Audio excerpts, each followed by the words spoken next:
अघोर की उत्पत्ति ही भैरव है, ठीक है। और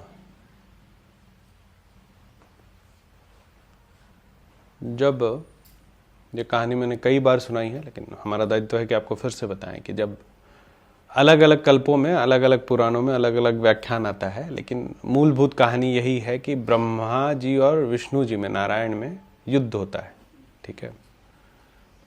तो किसी कल्प में ब्रह्मा जी मिथ्या बोल देते हैं कि हमने जो है महादेव का और छोर खोज लिया है, उससे महादेव को गुस्सा आ जाता है।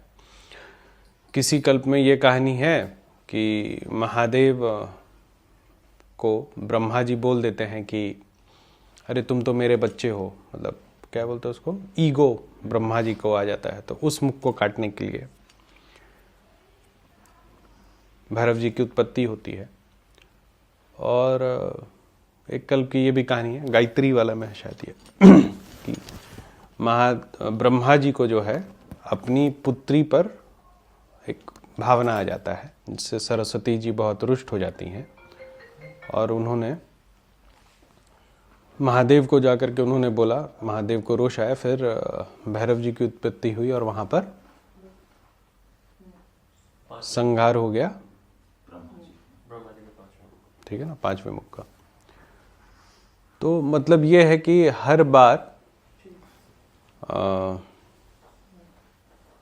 भैरव जी की उत्पत्ति महादेव से हुई। कहा महादेव से। महादेव को पहले समझिए, महादेव क्या तत्व है। महादेव वो तत्व है जिसके अंदर हम लोग सभी हैं, ठीक है ना। जो यूनिवर्स है ना, वो पूरा महादेव के अंदर में है, ठीक है। और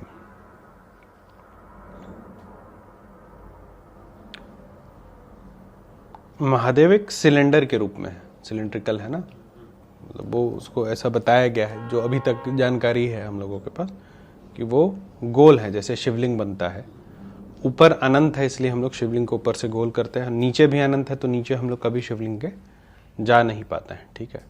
तो उसमें ही जो महादेव के 5 मुख माने गए, ठीक है, 1 2 3 4 और ऊपर का एक 5वां मुख, जो दक्षिण मुखी है उसको अघोर मुख या भैरव मुख कहते हैं, ठीक।